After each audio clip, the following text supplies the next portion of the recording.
devil's advocate here. Yeah, good, please. So I had a conversation with someone last night. Yep. And they were talking to me about, every time I sit down with this person, they always say to me, so are you doing anything else? Like every single time. Yeah. What else? What are you doing? Looking to doing any new ventures? Yeah. And I'm like, Girl in the red dress. Girl in the red dress every fucking time, dude. And I'm like, no. They're like, why not? Can you give some context on the girl in the red dress for those that don't understand what we're referencing? This is a term coined by Alex Hormozy where he talks about, the So for those, the Matrix. Anyone seen the Matrix? Because he does reference it from there.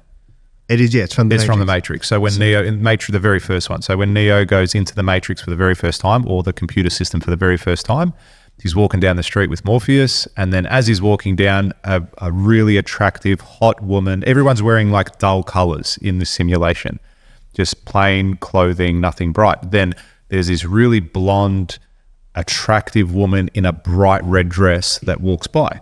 And then as he's walking, as she passes him, Keanu Reeves turns his head and looks, right, as most red-blooded men will do. And then... Red-blooded men? Pretty sure. And that's the concept that leads into this. Yeah. So in the sense of it's a distraction. It's a distraction. Right? And in business, the core aim is to focus and you will get distractions. And the bigger your business gets, the hotter the girl in the red dress gets, in the sense of the bigger the opportunity. And I say opportunity in, what's that called? Inverted commas. Inverted commas, yeah. I say opportunity in inverted commas because it will be positioned as an opportunity, but it's essentially a distraction, which might seem like a way to make an extra amount of money or significant amount of money. But really, if you controlled your focus, that would actually take away from what you could do, right? And every single time I catch up with this gentleman, he says, do I know him? Yeah. He says, what new ventures do you have on, or blah, blah, blah. And I say, no, like nothing. Is he insinuating for you what other businesses are you looking at buying or anything like that? Yeah, things like that. Yeah. Right? And I'm always like, and I explained this to him last night, and I said, I think it's the biggest distraction ever. And I couldn't agree more. I think that you trying to do, and this is what I'm saying to you now, like, because even though you have someone doing the day-to-day in Pascon, there is non-day-to-day stuff that needs to be done. Do you know what I mean? It's like, how do you now position yourself to double your insurance cap? And, do you know what I mean? Yeah. Things like that. So it's like, but if you get distracted with something else, it might pull away from that, which might limit what you can do. And it's like, how do you not let, the more success you have, the hotter the girl in the red dress becomes. Yeah. That's the whole concept. And the more you start, you start doing bigger things, you start getting more notice, all of a sudden the opportunities start getting greater. Yeah. Or start getting bigger. Or all of a sudden you met this guy who's this thing, and now we can do this thing with this big company or whatever it might be, right? And it's like, I had the conversation with him yesterday and I explained it to him. I said, like, I think it's a waste of time, because he's big on that. Oh yeah, we're doing this and we're doing that there and da-da-da. We got this other company and we're doing this here. And I also do this other thing and we do coaching and a whole bunch of jazz. And then I questioned him something about one of his companies. And then he had this block of like, oh yeah, but we can't do that because government, blah, blah, blah. And I was like, okay, that's one aspect. What about this? What about this? What about this? And then he's like, oh yeah, I haven't really thought about that. I said, it's almost like you're distracted, huh? Good. Do you know what I mean? Because we think, oh no, but I need to run 7 businesses. And what you don't understand is that, no, you need 7 different income streams in your one business. Yeah. Do you know what I mean? You need to focus it within, not out. And I think a lot of people in the business space tend to have a level of ADHD, kind of. Like, it's very easy to get distracted by the shiny new thing. Yeah. You know what I mean? Most business, I don't know, another opportunity. Because when you start to understand the business world, the way you see things changes. And then all of a sudden it's like, wait, hold on. So we can go make an extra $3,000 a month doing that thing as well. And we can go extra make $10,000 a month doing this. And then it's like, all of a sudden everything is a new shiny object. And I think the power to build a big business comes from your ability to not look at the shiny thing and look at what's in front of you. Yep. You know what I mean? And the gentleman I caught up with last night, I was saying it to him and I was like, you're not doing this right. Like you're not, but his thing is, oh, but we've grown. Yeah, but you could have grown so much more. Yeah, exactly. Oh yeah, but I'm doing this as well. Yeah, but you feel like you're winning, but are you really winning? Do you know what I mean? And that's why I ask you that question. Like, are you distracting yourself? Because it's like, okay, cool, I can go make, let's just say you can make $1 million, okay? Just for the sake of round numbers. I can go do this thing with someone, whoever, if they do it, I'm going to make $1 million. But if you put that same amount of time, energy, focus into, say, Pascon, how much can you make? Do you know what I mean? And then how much could you make in 3 years and in 5 years? Because the hardest thing about business, dude, the toughest thing is fundamentals. You know what I mean? It takes, I reckon, I'm going to estimate based on what I've been told, but I reckon it takes probably 3 to 5 years to really get good traction, like really good traction. Like where you're turning over a great amount of money. I tend to agree with that. Yeah, it's not, everyone wants to turn over $1 million in the first 6 months. And it's like, very few businesses do that. Do you know what I mean? And when they do, they're generally chaotic as fuck when they're new because they don't have the processes. You know what I mean? It's all over the shop. The customer experience is shit. The product's falling apart. And it's like to build there are so many moving parts in a business. So many moving parts. To get every aspect right, it takes a lot of time, man. Like a lot of time.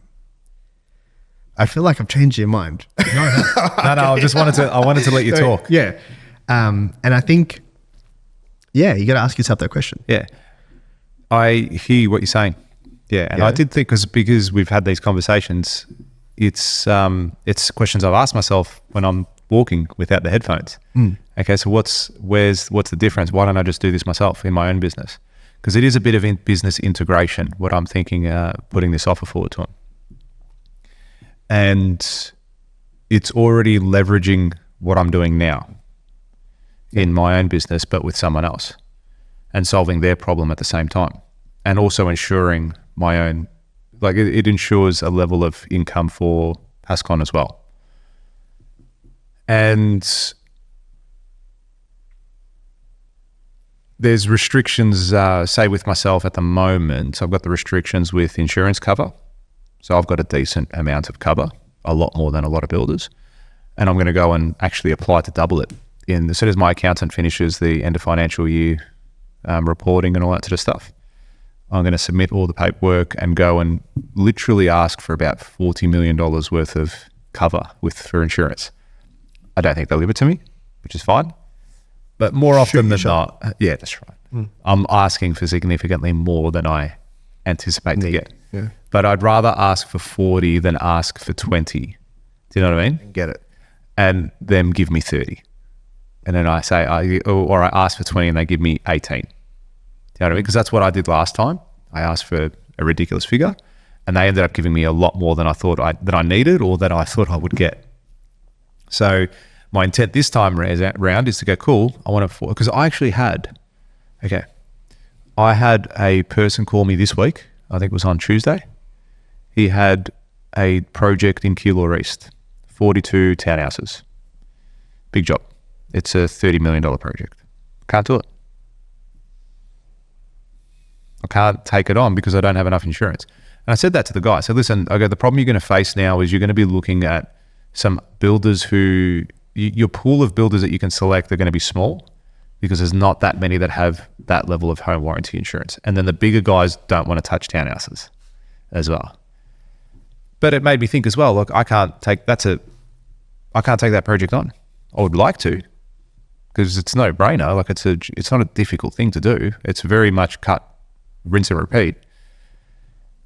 And I couldn't do it. So I'm going to apply for a significant increase in my insurance, ask for 40, maybe get 25, maybe get 30, maybe get 40. Who fucking knows?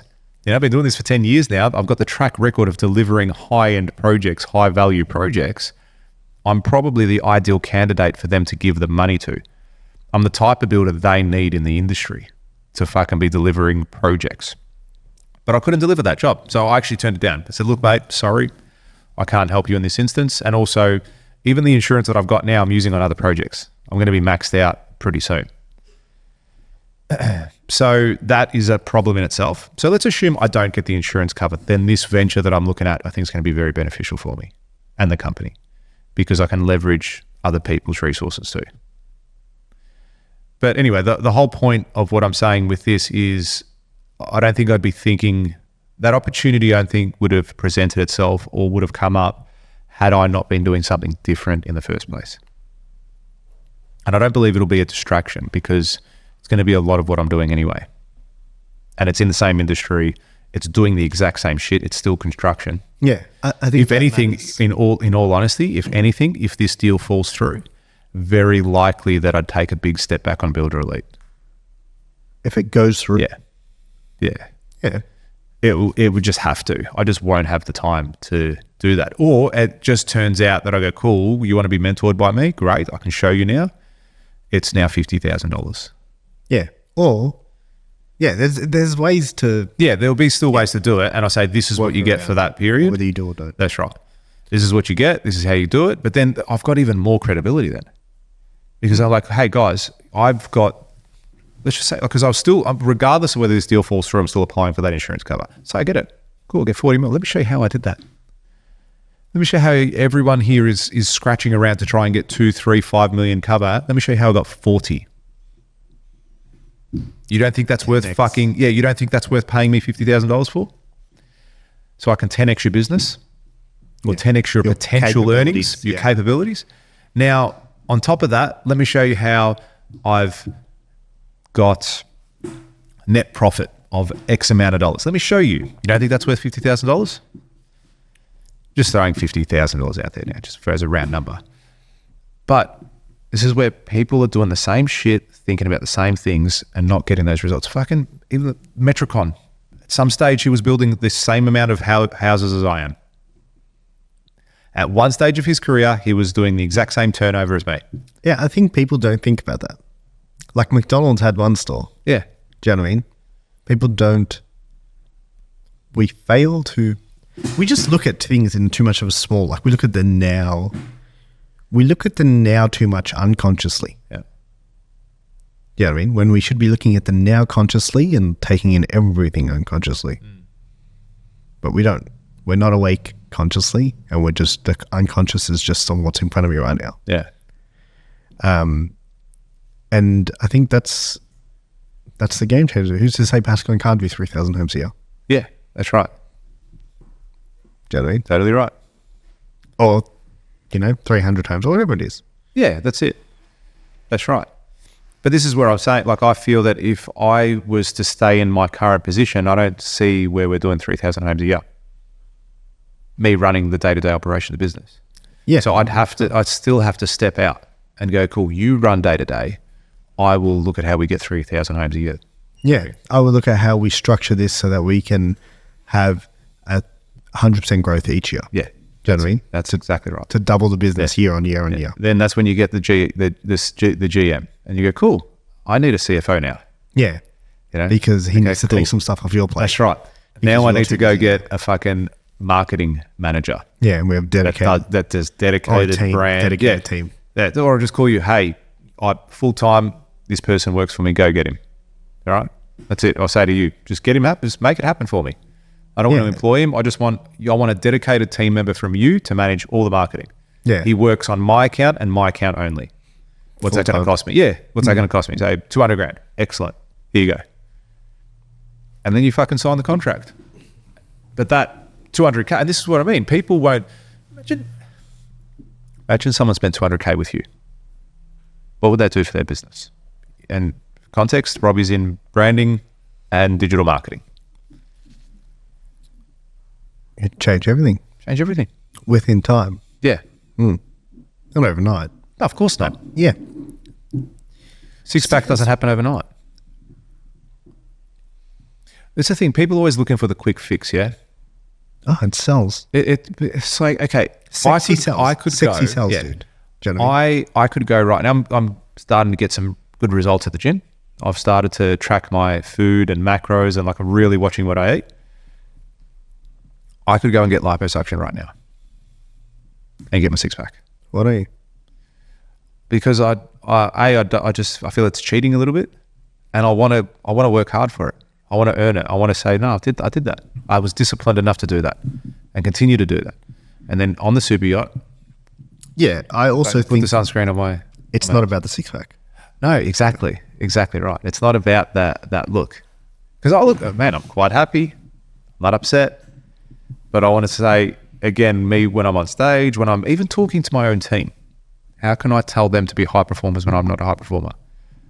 I can't take people who are overweight seriously. I'm sorry, like that might offend you. Donald Trump. No, look, the guy's older. I'm saying from a perspective, if you are, Donald Trump's a weapon. yeah, the By the guy's way. a beast. Seriously. Guy's a beast. Like he is a person who has not been, they haven't been able to stop him from doing anything he's wanted to do. Yeah. From every aspect, politics, he's a very successful businessman. Absolutely, he's a billionaire. He was a billionaire before he was in power. Very before he successful was president. businessman, yeah. And he leaves money on the table by doing this politics thing. Oh, without a doubt. Do you know what I mean? Like, he says doesn't it. pull a He's salary. Like, it doesn't. This does not benefit me financially. Yeah. Like this is not. If my businesses get hurt when Yeah. I'm President. doing being president because I'm focused here, not there. Yeah, exactly. But yeah, I can't take someone that's ridiculously overweight seriously on any level. I don't give a fuck how many millions you have. It's like I said the other day. We might have millions. You'll be dead next year, bro. I feel the same way about people who smoke. Yeah. It's the same concept. Yeah, It's the exact same concept. You're sitting there losing. punching darts. Like you're not thinking. Yeah. It's just It's you haven't. the easy thing to do. Well, you haven't They're made the taking that- connection. Yeah. But it's the same with your health. Like with Yeah, you haven't made the connection weight. that You you haven't can- made the connection that you can have a heart attack. Yeah, haven't made you're the- killing yourself. Yeah, you haven't made the connection that when everyone's running down the street, running away from fucking lions that have been let loose, you're first to go. Right? You're going to be the slowest, the And weakest, you're the fattest, the biggest meal. and the biggest meal. They're going to love it. So I can't take people seriously like that. So how do I expect them to take me seriously if I'm unfit and unhealthy? So you doing all this caused you to lift your game. On all aspects, yeah. On all aspects of my life.